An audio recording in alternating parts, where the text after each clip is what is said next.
Vous en avez marre de faire du sport seul? Votre coéquipier préféré n'est plus disponible aussi souvent que prévu? J'ai la solution. Je suis ravie de vous parler de Smatchy, une application mobile qui vous connecte avec d'autres sportifs près de chez vous. Que vous soyez amateur ou sportif confirmé, Smatchy propose des fonctionnalités pensées pour vous. Un algorithme qui vous connecte avec des personnes partageant votre pratique, ou bien la possibilité de rejoindre ou d'organiser vos propres événements. Alors si vous avez envie de sortir de votre routine, de rencontrer de nouveaux partenaires ou simplement de rester motivé dans votre pratique sportive, téléchargez Smatchy dès maintenant. Petit bonus, c'est 100% gratuit. Disponible dès maintenant sur l'App Store et le Google Play Store.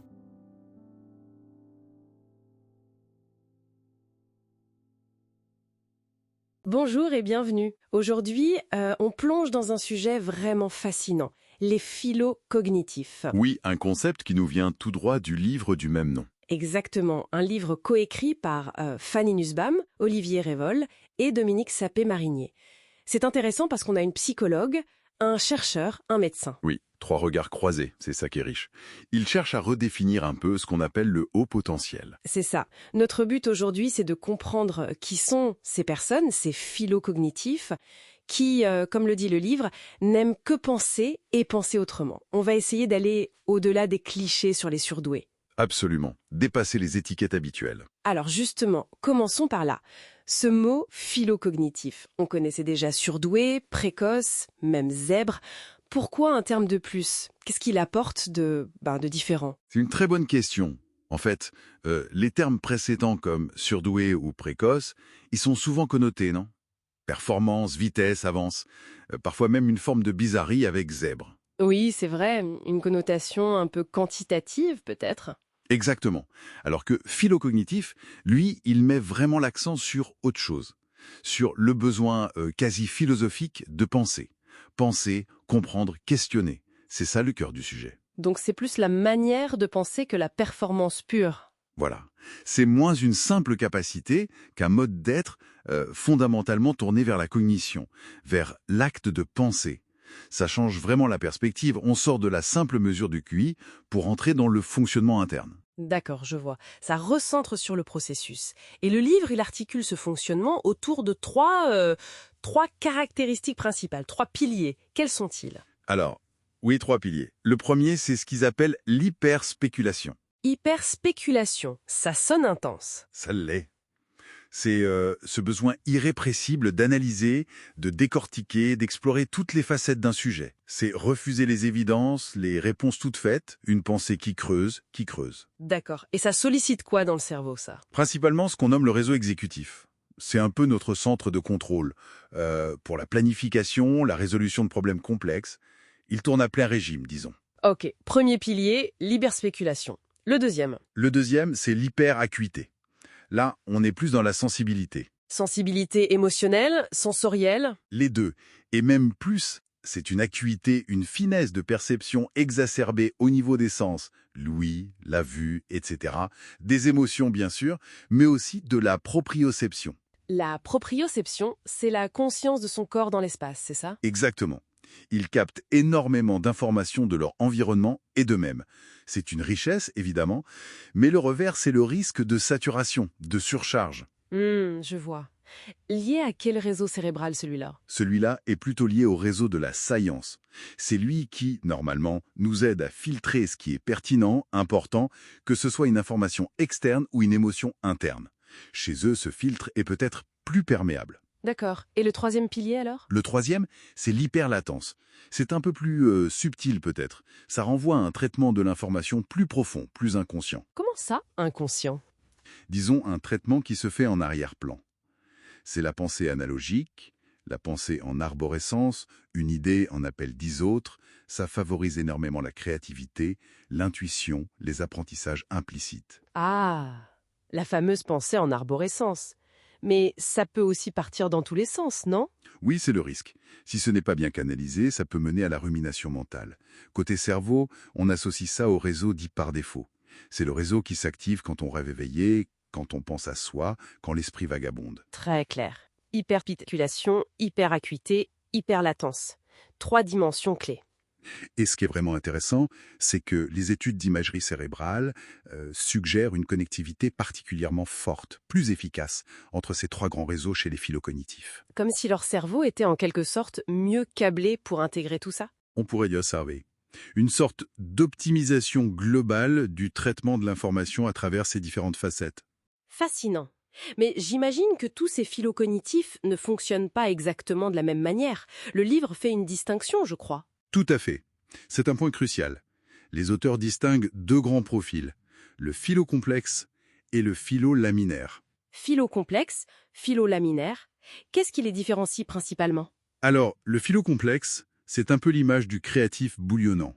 Sa pensée est souvent fulgurante, très intuitive, mais elle peut aussi être plus hétérogène, moins linéaire. Hétérogène, c'est-à-dire au niveau du QI, par exemple? Oui, par exemple, on peut trouver un QI élevé, disons entre 120 et 135, mais avec des écarts importants entre les différentes aptitudes. C'est une intelligence plus contrastée. D'accord. Et au niveau du comportement? Beaucoup de sensibilité, une énergie qui fonctionne souvent en tout ou rien, parfois un sentiment de décalage social. Le livre utilise l'image du Ouistiti, vif, curieux, mais aussi imprévisible et potentiellement plus anxieux. Le Ouistiti.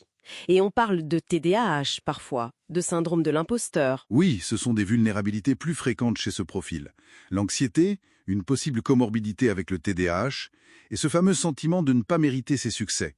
Ah, et une petite précision, on observe souvent une dominance de l'hémisphère gauche chez eux, environ 60%. Intéressant.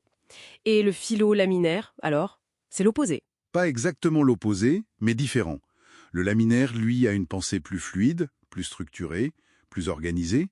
Son QI est souvent très élevé, fréquemment au-dessus de 140, et surtout, il est plus homogène. Plus lisse, comme son nom l'indique. C'est un peu l'idée.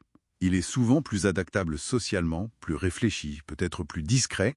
L'image associée, c'est celle de l'ours, puissant, mais calme et maîtrisé. Et ses points de vigilance à lui? Il a un très bon contrôle cognitif et émotionnel, mais parfois au point de se couper un peu de ses ressentis.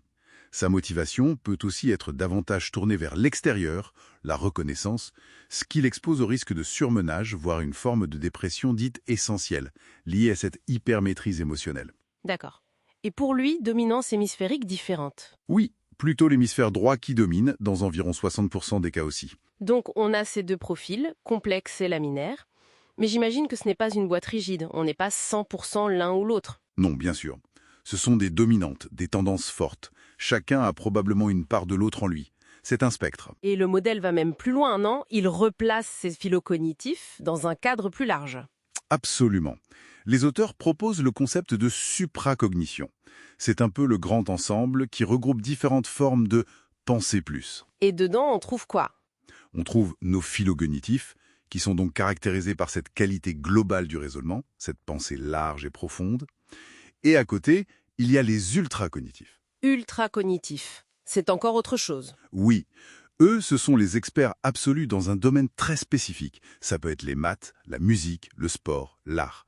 Une excellence très ciblée. D'accord. Phylocognitif pour la pensée globale, ultracognitif pour l'expertise pointue. C'est ça.